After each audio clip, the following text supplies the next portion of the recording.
በቀን 3 ምግብ መብላት እስካም ነው ወይም ደግሞ ይሄ ጾም ከገባ በኋላ በቀን 3 መብላት እስካም መሆኑን አወቅኩኝ ምናምን የሚል ነገር ዝም ብዬ ፖስት አድርጌ ነበር ፌስቡክ ላይ ኢንስታግራም ላይ ምናምንና የሆነ ሰዎች አይተው ምን ለማለት ፈልገህ ነው ምናምን አሉኝ እና ዋይ ናት እስቲ ቪዲዮ ለምን አልሰራበትም ብዬ አሰብኩ።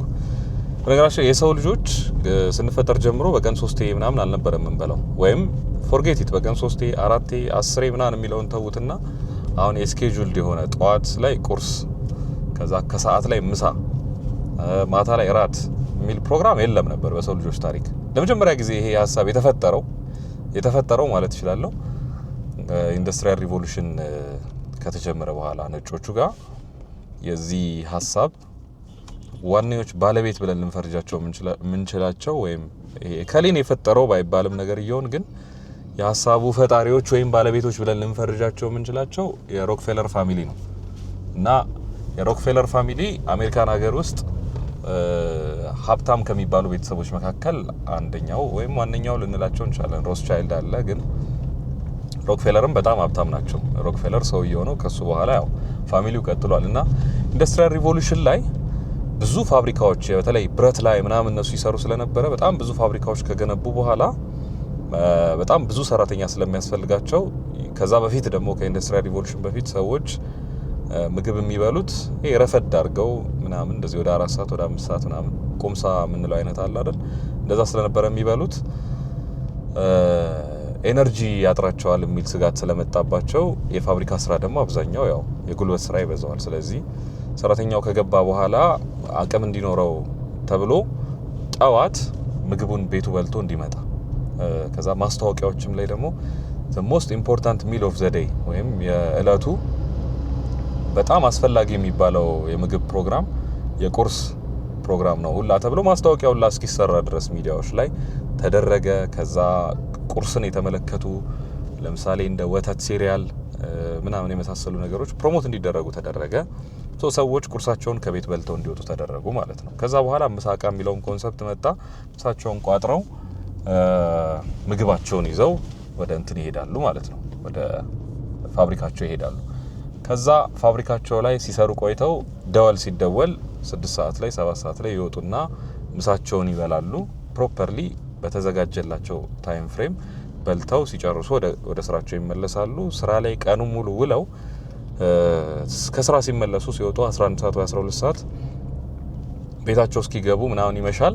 ስለዚህ ራት ረፈድ አድርገው ወይም መሸት አድርገው ሰዎች እንዲበሉ ሆኑ ማለት ነው። ከዛ በፊት በነገራችን ላይ መሸት አድርገው ሰው አይበላም ነበር ምሳ ራት እንደ 12 ሰዓት 1 ሰዓት ኦር ከዛ በፊት 11 ሰዓት ምናምን ተጠናቆ ሰው በቃ ከዛ በኋላ ሲተኛ ሰውነቱ ቅልል ብሎት ነበር የሚተኛው እና ኤክሰሲቭ የሆነ አመጋገብ አሁን የምናውቀው አይነት ደግሞ በምግብ ምክንያት የሚመጣ ይሄ ኦቤሲቲ ምናምን የመሳሰሉ በሽታዎች ብዙ አልነበሩም ያኔ። ኢንፋክት ከምግብ አለመኖር ጋር ይሄንን ልናያይዘው እንችላለን። በሰዓቱ ግን እንደዚህ የሰው ልጆች ስኬጁልድ ሆነው እንዲበሉ የሚያስገድዳቸው የኑሮ ሁኔታም አልነበረም። እንደገና በሚዲያም ደረጃ እንደዚህ ፕሮሞት አይደረግም ነበር። ግን ቴክኒካሊ ለሰው ልጆች ጾም ከብዙ ነገር አስፔክት አንጻር ስናየው በጣም ኢምፖርታንት ነው። መንፈሳዊ ነገሩ እንዳለ ሆኖ ለምሳሌ እኔ በማውቀው የክርስትና አስተምህሮ ውስጥ ጾም የነፍስን ቁስል ታድናለች ይባላል። ነፍስ ላይ ያለን በሽታ ነፍስ ላይ ያለን ቁስል ነቅላ የምታወጣው ጾም ናት። ወይም ሰዎች ከክርስቶስ ጋራ ማበራቸውን ህብረት ማድረጋቸውን የሚያሳዩበት አንዱ መንገድ ነው።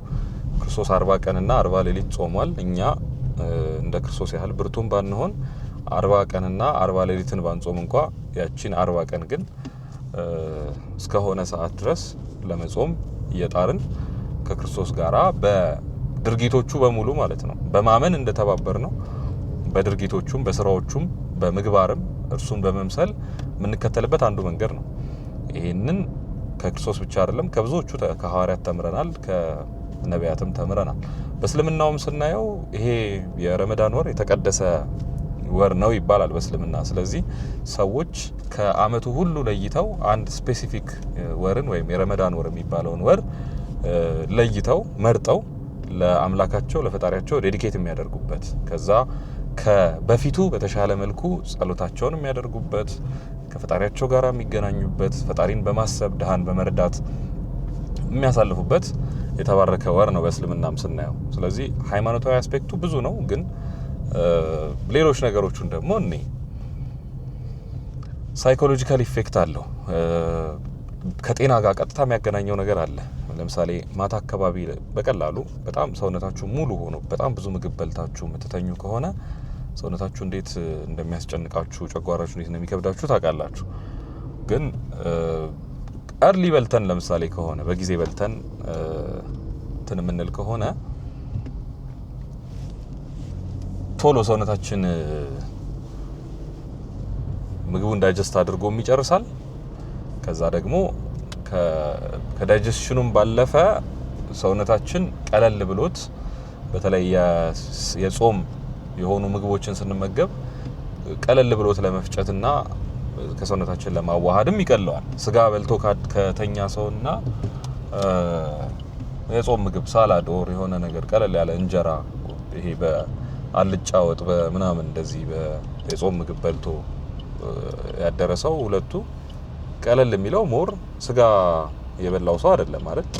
ስለዚህ ከዛ አስፔክትም ስናየው ለሰውነታችን በጣም አሪፍ ነው። ግን ከሌላ ከምን አንግል እንድናየው ፈለግኩ መሰላችሁ? ጾምን በተለይ ወንዶች ለምን ልንጾመው ይገባል መሰላችሁ? ጾም ሰውነታችን ላይ አመጽ የምናውጅበት ጊዜ ነው። ቅዱስ ማርቆስ ቤተክርስቲያን ደረስኩና እና ጾም ሰውነታችን ላይ አመጽ የምናወጅበት የአመጽ እንትን ነው ጊዜ ነው። ብዙ ነገሮች ላይ እምቢ የምንልበት ጊዜ ነው። ሰውነታችን ብዙ ነገር ለምዷል። ምቾት፣ ደስታ፣ ለስት፣ ይሄ ኮምፈርት ምናምን የለመደው ሰውነታችንን ትንሽ አንቀን የምንይዝበትና በሰውነታችን ላይ ኮንትሮል እንዳለን ለራሳችን የምናረጋግጥበት አንዱ መገለጫ ጾም ነው።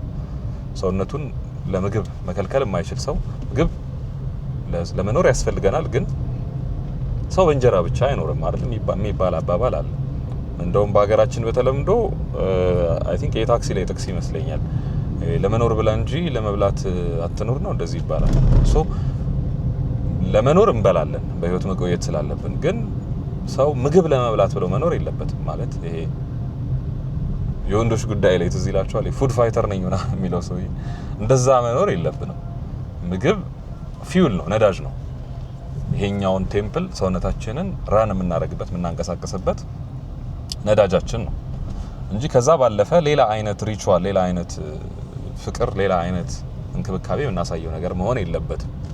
ከዛ በተጨማሪ ግን ሰውነታችንን ኮንትሮል ማድረግ እንደምንችል ለራሳችን ፕሩቭ ማድረግ መቻል አለብን። አለዛ የመጣው ነገር ሁሉ ይቆጣጠረናል፣ የመጣው ሁሉ ነገር ይገዛናል። ስለዚህ አንዱ አመጽ የምናደርግበት ቦታ ነው ለወንዶች።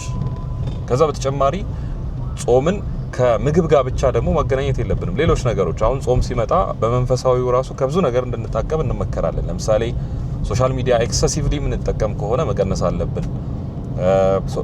ፊልሞች በጣም ኤክሰሲቭሊ የምናይ ከሆነ ይሄ ፕሮዳክቲቭ ያልሆኑ ነገሮች በህይወታችን የምናደርጋቸው ለነገው ስኬታችን ነገ ማድረግ የምንፈልገውን ነገር ከማድረግ የሚያግዱን ወይም የሚይዙን ትንንሽ የሚመስሉ ግን በህይወት ልምድ ያዳበርናቸው ነገሮች የሚቀነሱበት ወቅት ነው።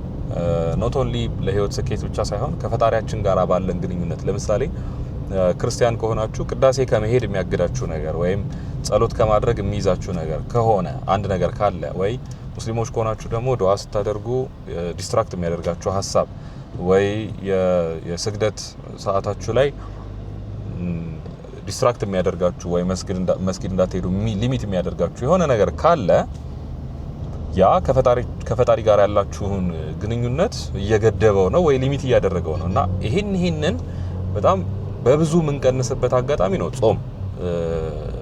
ታይም ሊሚት ተሰጥቶን በዚህ ጊዜ ውስጥ ይሄን ያህል ጊዜ እንጾማለን ከማለት ጋር ምግብን ከመተው ጋር ግን ሌሎችንም ነገሮች የምንተውበት ያንን የምንለማመድበት ጊዜ ነው ጾም። ስለዚህ በዚህ ጊዜ ውስጥ በህይወታችን ይዘውን ያሉ ሰንሰለቶችን ለመበጠስ የምንሞክርበት እድል የምናገኝበት ጊዜ ነው።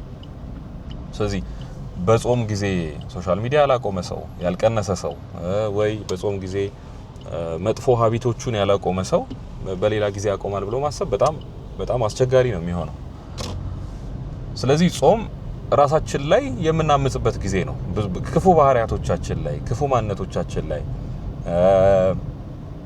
አንዳንድ ደግሞ አዳዲስ ጥሩ ካራክተሪስቲክሶችን ዴቨሎፕ የምናደርግበት። ለምሳሌ ሙስሊም ከሆናችሁ ቁርአን ካነበባችሁ ስንት ዘመን ሆናችኋል? ወይ ክርስቲያን ከሆናችሁ መጽሐፍ ቅዱስ ካነበባችሁ ስንት ጊዜ ሆናችኋል? እሱን አዳዲስ ሀቢት የምንለምድበት ጊዜ ነው። ጸሎት ካደረግን ስንት ጊዜ ሆኖናል? ወይ መንፈሳዊ ልምምዶችን ካደረግን፣ ስግደት ከሰገድን ኦር መንፈሳዊ መጽሐፎች ካነበብን ስንት ጊዜ ሆኖናል? ወይ ደግሞ ጥሩ ቃና ያላቸው ስብከቶችን ወይ እንደዚህ ትምህርቶችን ምናምን ከሰማን ስንት ጊዜ ሆኖናል? እና እሱን ወደ ራሳችን ዞር ብለን የምናይበትና ከመጥፎ ልምምዶች ባለፈ እነዚህን ጥሩ ልምምዶች የምንጀምርበት ጊዜ ነው ጾም። የሮክፌለርን ስቶሪ ለምን አነሳው መሰላችሁ? ብዙ ጊዜ ከረፈደ ስለሆነኛ የተወለድ ነው። ብዙ ነገሮች ዓለም ላይ ዲዛይን ተደርገው አልቀው ከዛ በኋላ ነው የተወለድ ነው። አሁን ለምሳሌ እንግዲህ በእኔ ትውልድ ስልክ የሚባል ነገር አልነበረም እኛ ስንወለድ። ከዛ እያደግን ስንመጣ ነው ስልክ መኖሩን ያወቅ ነው። ይሄ የቤት ስልክ ምናምን ትዝ ካላችሁ የቤት ስልክ ሆኖ ቁጥሮቹ መነካኪያዎቹ የሆነ ነገር ይታሸግበትና እንደውም ከብዙ ልጆች ጋር ስናወራ ተመሳሳይ ስቶሪ ነው ያለን። ለመደወል እንደዚህ በማንኪያ ምናምን አድርገን እንደውል ነበር። ማንኪያ እያስገባን ቁጥሮቹን እንዲየነካ ነው ምናምን። የሚገርማችሁ ብዙ የምንደውልበት ቦታ ምናምን ኖሮ ሳይሆን እዛው ጎረቤታችን ስልክ ያስገቡ ጓደኞቻችን ጋር ምናምን ለመደዋል እና ስልክ ያልነበረበት ጊዜ፣ ብዙ ነገር ኢንተርኔት ያልነበረበት ጊዜ ምናምን ነበር። አሁን የሚወለዱ ልጆችን አስቧቸው። ሲወለዱ ባይ ዲፎልት ኢንተርኔት አለ። ኢንተርኔት ዲፎልት ነው የሚመስላችሁ። ይሄ ዝም ብሎ ኖርማሊ በቃ ያለ ነገር ተፈጥሮ ምናምን ሳይሆን እንዲሁ የኖረ ነገር ነው የሚመስላቸው። ስልክ በቃ እንዲሁ የኖረ ነገር፣ ምክንያቱም ከልጅነታቸው ነው ስልክን ኤክስፒሪየንስ አድርገው የሚያድጉት። ልክ እንደዛ እኛም በቀን 3 መብላት ለምሳሌ እንትን ነው ይመስለን፣ ይሆን ህግ የኖረ ነገር ምናምን ነው ይመስለን እንጂ አይደለም። የሆነ ጊዜ ላይ የሆኑ ሰዎች የፈጠሩት ነው። እና እንደ ወንድ ኮስችን ማድረግ መልመድ ጥሩ ነው። አንዳንድ ነገሮች ስታዩ ኦኬ ማን የጀመረው ይሄን ነገር? ግን ምን ከየት ነው የመጣው? ለምን ነው የምቀበለው? አመፀኛ መሆን አይደለም እላችሁ። ማለት ተፈጥሯችን ውስጥ በተለይ ወንዶች ጋር ትንሽ አመፀኛ ባህሪ አለ፣ ኃይለኝነቱ አለ which is nice፣ በጣም አሪፍ ነገር ነው። ግን ሪቤሊየሱ ዝም ብሎ የትዕቢትና የቁጣ አመጽ እንዳይሆን፣ ትክክለኛ የሆነ አመጽ እንዲሆን ሪዝን አውት ማድረግ። ለምንድን ነው በቀን 3 የምንበላው? ማን ያስገድደን? በቀን 1 ብበላስ? በቀን 2 ብበላስ? ኒውትሪሽን ዋይዝ የትኛው ነው የሚጠቅመኝ? አሁን አይ ቲንክ በቀን 2 ምናምን ኢዝ ሞር ፕሪፈረብል ይመስለኛል። ኒውትሪሽናችሁን ምናምን ደግሞ በደንብ ኮንትሮል የምታደርጉ ከሆነ በቀን 1 በጣም በቂ ነው፣ በጣም በቂ ነው። ግን ዴፊሸንሲ ምናምን እንዳይኖር ደግሞ you have to be careful። በቀን 1 ስትበሉ የኒውትሪሽን መጠኑን በደንብ ማየት አለባችሁ። እና ይሄን ያነሳሁት ለምንድን ነው? ማን ነው አንድ ነገር ያስጀመረው? ከየት ነው የመጣው ምናምን ብሎ ማየቱ በጣም እኔ መጀመሪያ አካባቢ ይሄንን ነገር ሪሰርች ሳደርግ በጣም ስለገረመኝ ነው። ሮክፌለር ያልጀመሩት ነገር የለም፣ ግን አንዱ ካስጀመሩት ነገር ይሄ ነው። ስለዚህ አሁን እዚህ አይነት ሲስተም ላይ እናመጻለን ማለት ነው። እንደዚህ አይነት ነገሩን በቃ የሆኑ ሰዎች ናቸው የጀመሩት እና ለጤናችን ጥሩ ካልሆነ በቀን 3 መብላት ያን ያህል ኮምፎርታብል እያደረገን ካልሆነ ማመጽ መጀመር አለብን። አንዱን ሚል እናስወጣለን፣ ከዛ እናመናፍሰው፣ መንፈሳዊ እናድርገው። ይሄን ደግሞ አንዱን ምግብ ካስወጣን በኋላ 2ቱን እኛ እንበላለን። አንዱን ምግብ ደግሞ ካለን ወስደን ለተጎዳ ሰው፣ ለቸገረው ሰው፣ ለሌለው ሰው እንሰጣለን። እንዲህ በማድረግ ከፈጣሪም ጋር ያለንን ግንኙነት እናጠናክራለን፣ ጤናችንንም ደግሞ ጥሩ አድርገን እንጠብቃለን። አንዱ ይሄ ነው። ሌላው አመጽ ያስፈልጋል ያልኳችሁ እሱን ሲሪየስሊ እዩት። በዚህ ጾም ብዙ ሞቲቬትድ ሆነን የተውናቸውን ነገሮች እንሰራቸዋለን ብለን ያስቀመጥናቸውን እናቆማቸዋለን ብለን የተውናቸውን ካራክተሮች አሁን መስራት የምንጀምርበት ጥሩ ጊዜ ነው። ማለት እንዲህ አስቡት፣ ነገሩን በመንፈሳዊው ስታስቡት በቃ ሰይጣን የሚዳከምበት ጊዜ ነው። ቤተክርስቲያን ከመቼውም ባለፈ 24 ሰዓት ያልተቋረጠ አገልግሎቷን የምታገለግልበት፣ በእስልምናውም በኩል መስጊዶች ከበፊቱ በበለጠ ሁኔታ አክቲቭ የሚሆኑበት፣ የሚሰገድባቸው ምናምን ጊዜ ነው። ስለዚህ ሰይጣን በየእምነታችሁ አሁን በክርስትና እምነት ሳየው ሰይጣን በጣም የሚዳከምበት የሚታሰርበት አቅም የሚያጣበት ጊዜ ነው እና ሰይጣን ተዳክሞ አንተ የሆነ ነገር ማድረግ የማትችል ከሆነ እንግዲህ ሰይጣን ኃይለኛ በሆነበትና ኤነርጄቲክ በሆነበት ሰዓት ምን ያህል ሊከብድ እንደሚችል አስበው። ስለዚህ አሁን ነው ሰዓቱ። ጾምን በመጾም ለስትን በመጾም ኤክሰሲቭ የሆነ መብላትን በመጾም ኤክሰሲቭ የሆነ ማባከንን በመጾም ክፉ የሚባሉ ሀሳቦችን በመጾም ራሳችንን ቢውልድ የምናደርግበት አንድ ስቴፕ ከፍ የምናደርግበት አጋጣሚ ነው ይሄ። እዚህ ላይ አንድ መጨረሻ መጨመር የምፈልገው ነገር ምንድን ነው? ዊ አር ዋሪየርስ። ማወቅ ያለባችሁ ነገር ወንድ ነን፣ ጦረኞች ነን። ህይወታችን ውጊያ ነው። ከዚህ በፊትም ተናግሬዋለሁ። ኮምፎርታብል ልንሆን አይደለም የመጣ ነው፣ ደስተኛ ልንሆን አይደለም የመጣ ነውና ጾም ይሄንን ዋሪየርነታችንን በሆነ ያህል መጠን ፊልም ልናደርግ የምንችልበት ኤሪያ ነው። ኮምፎርታብል እንኳን ሆናችሁ እየኖራችሁ ከሆነ ኮምፎርታብል ካልሆናችሁ ዛት ሴት በቃ ለእናንተ መጾም ቀላል ነው። ኮምፎርታብል ሆናችሁ እንኳን የምትኖሩ ከሆነ አይ ቲንክ ወደ ላይ ነበር ይሄ ነገር በዚህ ነበር። ኦኬ አንድ የሆነ ዶክመንተሪ እየቀረጽን ነውና እሱን የአድዋ ዶክመንተሪ እየሰራን ነው። በጣም የሚያምር ዶክመንተሪና እሱን ለመቅረጽ የመጨረሻውን ቀረጻ ለማድረግ አሁን እየሄድን ነው እና በጣም የሚገርም ነው ማለት ፕሪሚየም ዶክመንተሪ ሀሳቡ ማለት ነው።